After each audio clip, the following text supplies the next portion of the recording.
friends. So my freezer is overpacked right now, and I've come to the realization that I really need to just have like a freezer clean out focus week or two. So for the next week or two, that's what I'm gonna be doing. I'm just really gonna be focusing on pulling older things out of the freezer, making meals with them, so that way I make a little bit more room in my freezer, so that way I use up older things before they get too old to, really taste good anymore.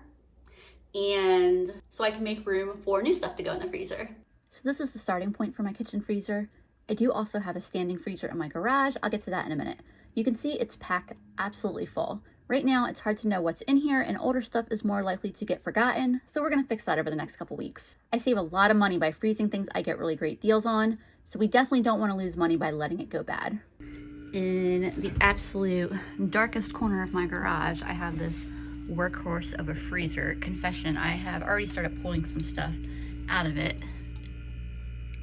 I'd already started the video, but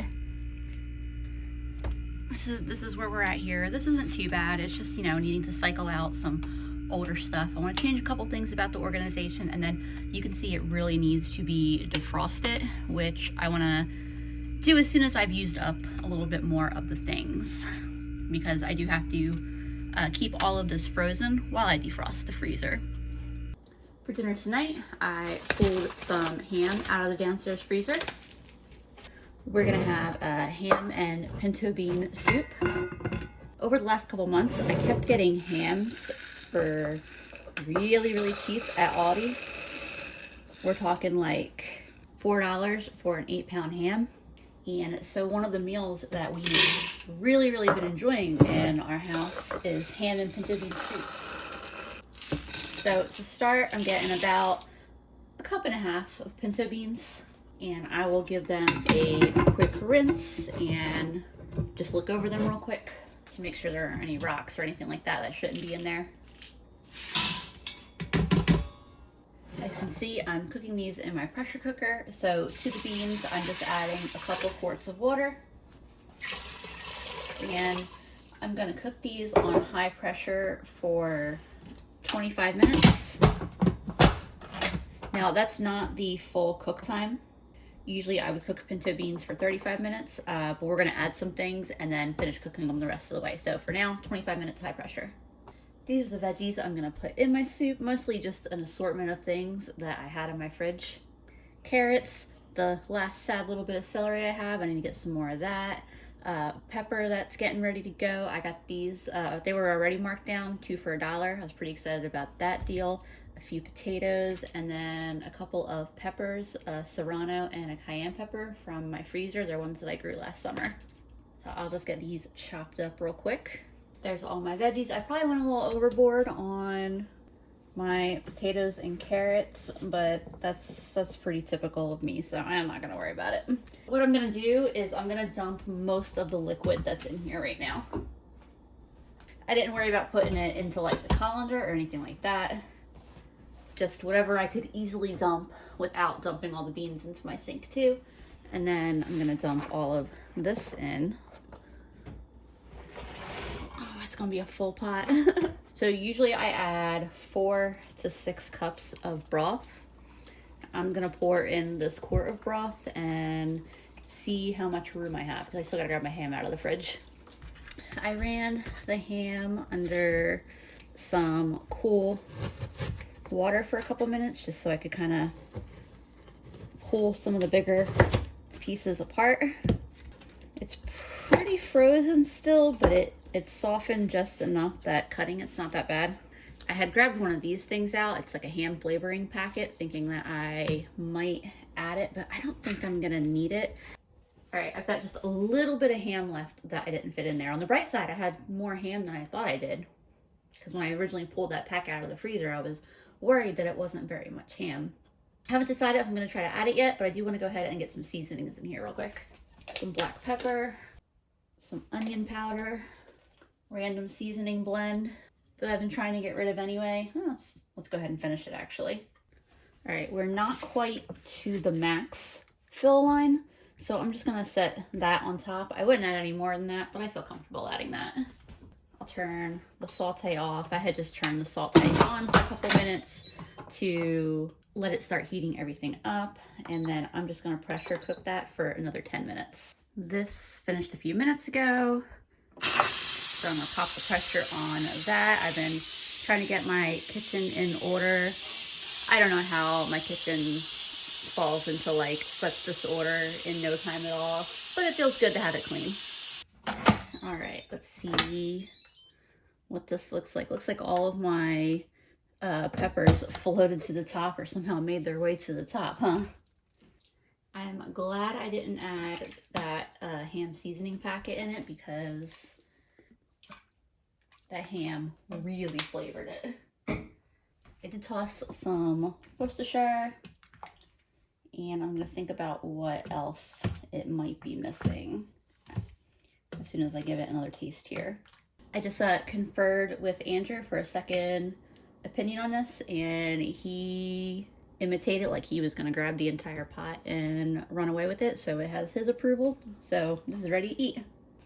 And there's what the finished bowl looks like. I think that adding kale or spinach to it would be really good. I kind of feel like a can of tomatoes might taste good. I had the best produce haul today, so let me show you that real quick. Actually, let me show you what I got the other day first.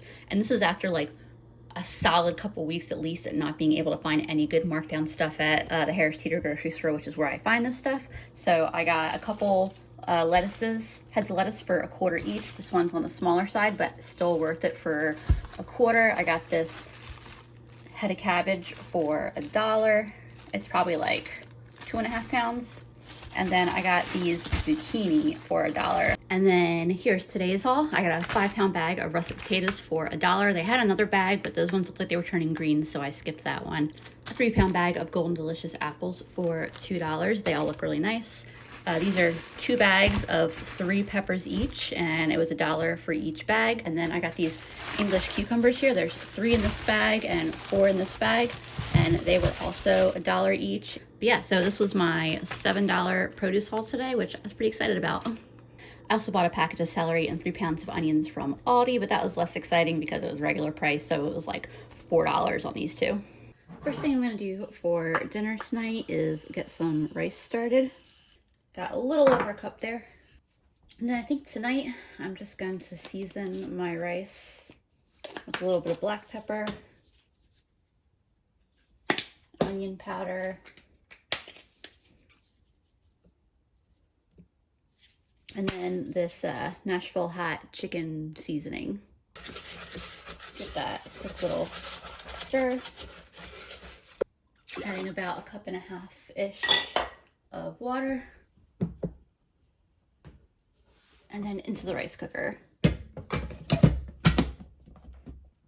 So basically tonight I'm gonna be making a sausage, rice, and zucchini skillet, and I decided to go with these sausages that I have in my freezer. They haven't been in there as long as other things, but they're already cooked, and you know, I just have them in there in this glass dish, so they're a little more susceptible to freezer burn. I think they're still fine for now, but I just want to go ahead and get them used up. These were from packages that I had gotten for like 45 cents a piece. I've got my zucchini all cut up. I find that with zucchini, it's best to make sure your pan is hot. You want to cook them hot and fast. I decided at the last second that I want to add some broccoli that I've had in my fridge. I don't know if I'm going to add all of this yet. I may put some of it back in the fridge. I think once I get the zucchini in the pan and have a little more room here to deal with the broccoli, I'll decide how much of it I actually want to use tonight. And then I tossed my sausage links on a plate in the microwave, and I'm just defrosting them a little bit. Just enough so I can easily chop them up. All right, hopefully this isn't too hot. As I've said before, I'm still getting used to this new oven. And I'm just gonna let that zucchini stay in contact with the hot pan for a minute or 2 before I start mixing it up. Over in broccoli land, you can see I've cut these into pretty small pieces. My mom's not super crazy over broccoli, so I figure by cutting it smaller, it'll make it a little bit more palatable in the whole dish. I think I'll probably pop the rest of this back in the fridge. All right, let's give this a stir. See how it starts getting some real nice color. on the sides that were in contact with the pan. And I specifically don't salt my zucchini until right at the end. Otherwise, it's going to draw moisture out and it's going to get mushy. I just tasted a piece of zucchini and it is unseasoned but delicious, even so. This means it'll taste really good once I've got some salt and pepper on it. Adding the broccoli in now, and I'm going to retrieve my sausage so that way I can chop it up. For these sausages, I am not doing anything fancy. I'm just chopping them up.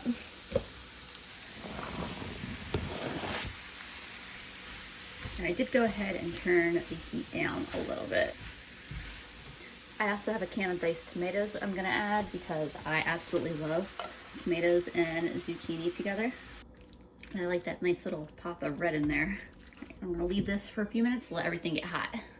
So the rice is done. I just tasted that and it is delicious. Has a nice little kick to it. So I'm not going to add really anything spicy to this. Definitely want to add some salt. A little bit of black pepper in here. A little onion powder. I'm going to stir this and give it a taste, and then I will probably go ahead and add the rice in at that time. So let me turn the heat off. But this pan by itself is really delicious. I could definitely just eat this pan. But I just already know that the addition of the rice is absolutely going to take it another level up. I gave the rice fluff before I added it so it would be easier to stir in, so it wasn't like one big lump. And then as soon as this is all mixed up, dinner will be ready. By the way, I get asked a lot about lower carb alternatives because I do use rice a lot. I feel like in this dish, cauliflower rice or lentils or chickpeas would all be really great alternatives. This turned out really, really great, by the way. If I could add anything, I think a can of beans, like a can of black beans or something, would be just perfect. I pulled this chicken out of my freezer. I want to say it's breasts, but I guess we'll see when it's a little more defrosted. You can see where I attempted to write something. I assume it was supposed to be the date. Either way, I'm gonna start some white rice, not bothering seasoning, just plain white rice, and get this defrosting in a bowl of cold water. So I've got my chicken thawed, and these actually are not breasts, they're boneless, skinless thighs. The side that's going down into the pan is seasoned, by the way, and I'll do the seasoning on this side in just a second. And these will get cooked for a few minutes on each side, and I should get a real nice sear on both sides. And while the chicken is cooking, I cut up 2 of my peppers, 1 big onion, and then that's the rest of my broccoli from yesterday that I ended up putting back in the fridge. As soon as the chicken is done, I'll pull that out and put the stuff in. I also have one of those English cucumbers. Now I started with 7. We've eaten 2 of them just as snacks. They're a little soft, but they're still really good. They taste fine. And tonight I'm going to cut up one of them to make a like a spicy cucumber salad side dish. I'm cutting it in little like half moon slices.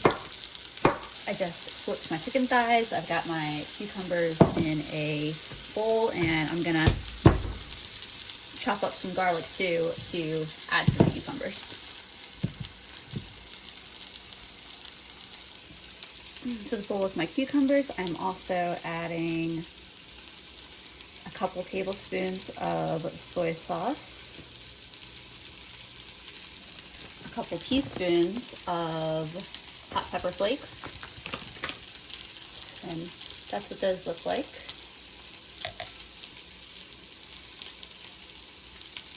2 teaspoons of sesame oil, and about a teaspoon of sugar.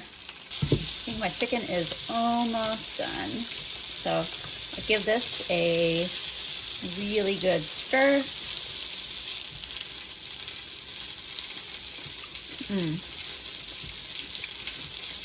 Delicious. I about forgot my sesame seeds. I threw the onions in first to give them a little head start on the peppers and broccoli. So now I'm gonna throw the peppers in and let them cook with the onions for a couple minutes, and then I'll add the broccoli last because that takes the least time to cook. I'm using the bowl I had the broccoli in to make my sauce here. I used what I had left of soy sauce. I'm running out of a couple ingredients here. Finished up my soy sauce. I'm finishing up this bottle of oyster sauce. So I got a couple tablespoons out of the bottle. I wanted to get the rest of what's in the bottle, so I put just a little bit of water in and shook it up. This is absolutely a winging it sauce, by the way. I'm making this up as I go with what I have right now. I'm also adding in a clove of garlic. And then at this point, I'm gonna go ahead and get the broccoli in as well. And I'll chop up that chicken into smaller pieces. My beautiful, colorful pan of veggies. I'm gonna add my chicken.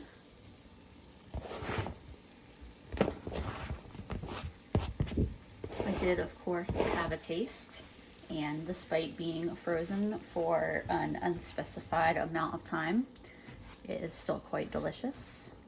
And this is just about done, so I'm adding in my sauce. It's probably going to be a little bit of a lighter flavored sauce than I usually would do for this, but I didn't realize that I was quite as low as I was on soy sauce. And then I wasn't sure if I was adding any, but this is just a tablespoon of cornstarch and a tablespoon of cold water, and I'm gonna mix that in just so that way the sauce that I do have will get a little bit thicker and kind of cling to everything more. I also just made the decision to add a little bit of the dressing on the bottom of my bowl of cucumbers because I have a good bit of extra liquid in there. And the last thing I'm gonna do is get a little drizzle of sesame oil in there. Give everything a stir, and this is ready to eat. And there is how our finished plates look tonight. I wanted to make something that was on the quicker, lower effort side tonight, so I pulled out one of my slabs of ground beef and let that sit in some cold water. It really does not take very long at all to thaw out that way. So I'm gonna make a meatloaf for dinner.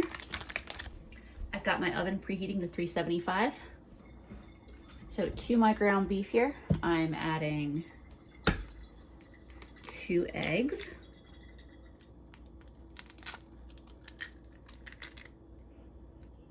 a box of stuffing mix. My breadcrumb to meat ratio is different than a lot of other meatloaf recipes. I use a lot less meat than a lot of meatloaf recipes call for, but I think that that gives it a better flavor. And I'm adding just a little under a half cup of ketchup.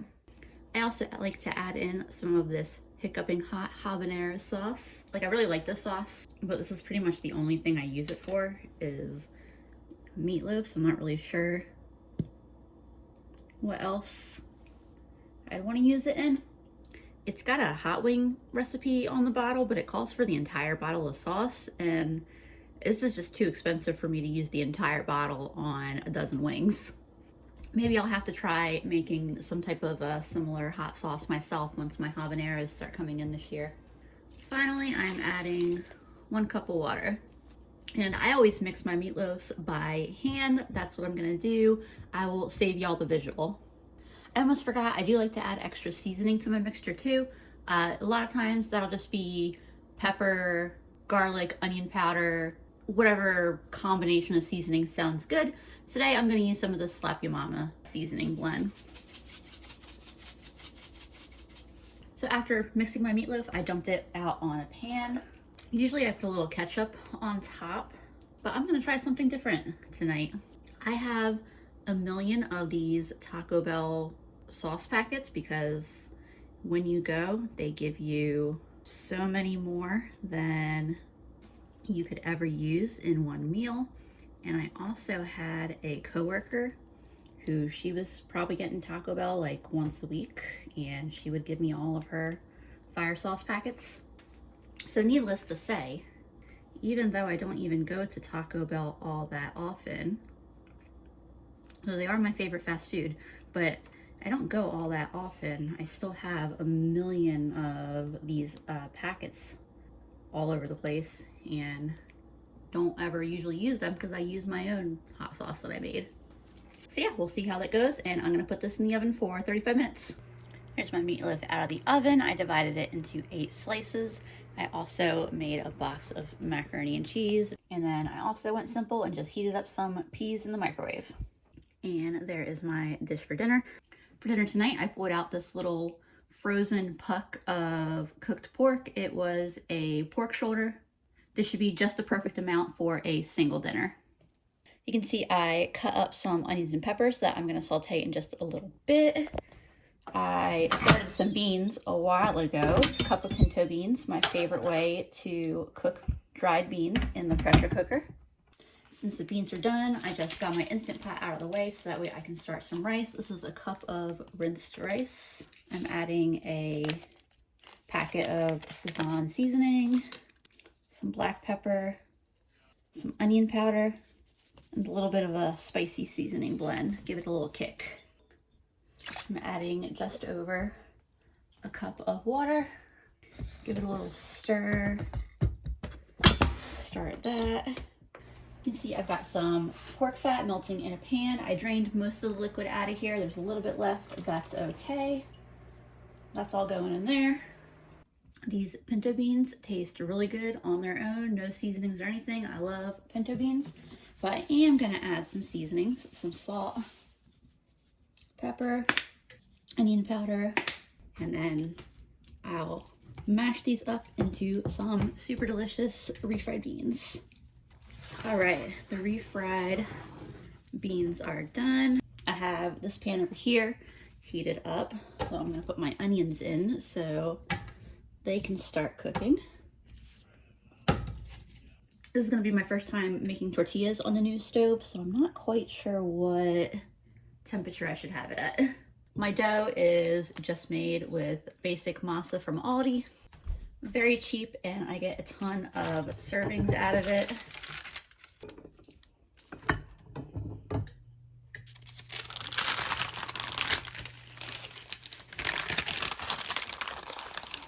And then into the pan. Looks all right so far. I did end up bumping the heat up a little more on the tortillas. Hopefully I've got it now. And I'm adding the peppers in to cook with the onions. My rice is done, my tortillas are done. I'm just waiting on the onions and peppers to finish up. I'm ready to put my pork in the oven. So basically I just spread it around on a sheet pan, threw some seasonings on it, and I'm gonna stick it under the broiler, which is exciting because I haven't had an oven with a broiler in like, I don't remember when it broke, probably a year. So yeah, excited to use the broiler on this new oven. I'm expecting this should probably take like 5 minutes under the broiler. The goal is to get the edges nice and crispy. 5 minutes wasn't quite enough time. I stirred everything on the pan and put it back in for another 3 or 4 minutes, and as you can see, that definitely did the trick. This is one of my favorite meals, and for good reason. By the way, I tried a piece of this pork and I'm so happy to have a broiler again. I'm gonna keep this super short because I've shown how I make split pea soup several times in my content. But I pulled this ham bone out of the freezer. When I freeze my ham bones, I leave a good little bit of meat on them because I know I'm gonna end up making a soup with them, and I'm gonna want a little bit of that ham. I've got carrots, onions, and celery sauteing here.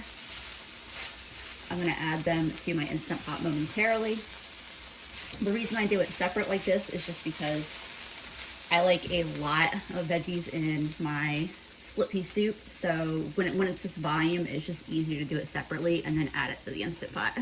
Besides my ham bone and the veggies, I added a quart of broth, an extra 2 cups of water, black pepper, red pepper flakes, and then a bag of rinsed split peas. I had to turn the saute on for a few minutes to thaw the ham just a little bit on the bottom so I could push it down enough for the lid to fit on. Otherwise, it's completely fine that it's still frozen by the time it's done cooking in the Instant Pot. It'll be fully thawed and heated through. And then I'm gonna cook it for 15 minutes under high pressure and then let it natural release for 10 minutes before manually releasing the rest of the pressure. I just popped the Instant Pot open and carefully pulled out my very hot ham with the bone, and I'm gonna let that cool for just a few minutes. And then I'm gonna cut all the ham off the bone and toss it back into the Instant Pot with the soup, stir it around, and it'll be ready to eat. And there's the finished soup, easy peasy. This is a potato soup mix from Aldi, and first thing I'm gonna do to get this going is finish defrosting my ground sausage, so that way I can cook that up on the stove. Since I left the label in there, you can see it's a little over a pound of ground sausage that I had bought for $1.18. I'm working on cooking up that ground pork, and the reason why I have it on a separate pan and why I'm not just cooking it in the bottom of the one I'm going to put my soup in is because I haven't fully decided if I'm going to use all of that ground pork in my soup. A lot of times what I'll do when I have a 1 pound portion of pork is I'll divide it and split it between 2 different meals, especially if I'm adding it to soup, because it really adds a lot of flavor without needing to add the entire pound, and that's like a pound and almost another quarter of a pound. So we'll see. I'm undecided about that one. And then I've got some of my potatoes, that bag of potatoes that I got for $1 washed, and I'm about to chop them up. I may grab one more, I'm not sure. It's a lot of potato, but A, I like a lot of potato, and B, these things are about to be sprouting eyes like crazy, so I want to be using them up. That's the thing about getting marked down produce, is you want to be extra mindful of how soon it is to going bad on you. I also have a few nice size carrots washed up. I love carrots in my potato soup, and at 69 cents a pound, these are one of the cheapest veggies that I could be adding to my dinners. For some soups, I like my carrots to be on the small side, but for potato soup, I like bigger chunks, so that makes cutting them up pretty quick and easy. I also grabbed a bunch because I tend to snack on carrots when I chop them, so it's a good way to make sure that enough carrots are getting into the soup, you know? And let me tell you, this is a really sweet batch of carrots. Just adding a cup of water real quick, popping the top on, and this is going to cook under high pressure for just 5 minutes. I'm going to start heating up water. I'm following the directions initially that are just on the package, which is 8 cups of water, and then we're going to whisk the soup mix in. Water's boiling, soup goes in. Turn that down. I'm about ready to start zhuzhing this soup up. It's an okay soup on its own. You can see it's got the little pieces of potato in it. It's very heavy on like the chicken stock flavor, a little bit of potato, and then onion. Like those are like the prominent flavors that come through. Before I add my potatoes and carrots, I am going to add a nice bit of half and half to this. We're gonna give it a nice bit of extra freshness and creaminess with that half and half and make it taste a little bit less like it's a prepackaged soup. Also adding a good bit of garlic, not garlic, that's pepper. I am also adding garlic. That already is an improvement. And then now I'm gonna start adding some of my ground sausage. I think that's around half. I just tasted this and it is tasting pretty dang good. That sausage really adds so much flavor. I'm gonna let this come up to a simmer, and then I'm gonna add the potatoes and carrots in, and a little bit more half and half if I need to thin it out a little bit. My soup has started to bubble, so I'm gonna start adding the veggies in. I did make a lot of veggies. I figured it would fill this pot up, but as long as it didn't overflow, then I figured we were all good. It's nice the potatoes are cooked enough so that way they largely hold their structure, but they're soft enough that they dissolve just a little bit like on the edges, so they add just a little bit of extra creaminess and body to this soup. I wish I had gotten some spinach to chop up so that way there could be, you know, a nice little pop of green in there. But that is okay. I know that everyone here is really hungry and ready to eat this, so I'm just gonna call it good. This will give us enough for dinner tonight and lunches tomorrow. A little sprinkle of cheese on top, and this is ready to eat. I'm throwing dinner together pretty quickly tonight. I've got some onions sauteing, and they're that color because I have them sauteing in some of that fat from the spicy sausage from yesterday. And then I have a pile of jalapeno in here. I'm gonna add that. I'll let the jalapenos cook in there for a minute or two. And then I'll add in, this is a stalk of cut up celery. I had Andrew start me some rice a little bit ago. You see I got a can of beans here and then the sausage. So I'm just making a real quick rice and bean sausage veggie dish. I don't know how common it is to add celery to like rice and bean dishes, but Andrew did it one day and we realized we really like the freshness and the crunch. So we add those in kind of like towards the end when we're done sauteing all the other veggies.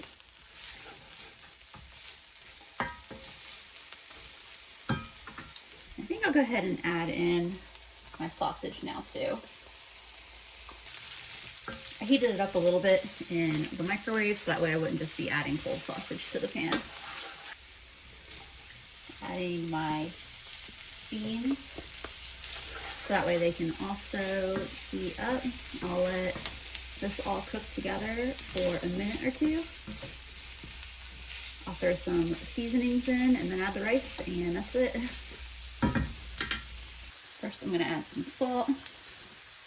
If it seems like I'm over seasoning it, I am adding a bunch of unseasoned rice, put some garlic, some onion powder. I feel like I probably don't need to add much in terms of things that are spicy between the jalapeno and the spicy sausage.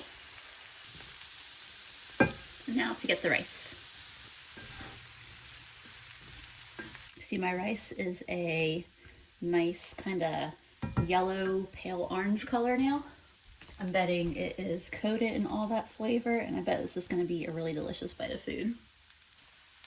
This is absolutely excellent. I think the only thing I would have done differently is add a second stalk of celery because that crunch and freshness really is a very, very nice component in this dish. When this is done, we're gonna plate up and eat. Hey friends, so as I'm editing this video, I realize it's getting really long and I have so many more meals to show you. My freezer still needs a lot of work done, so that's gonna have to come in another video. I hope that maybe some of my meals have given you some inspiration, and I will see y'all again soon.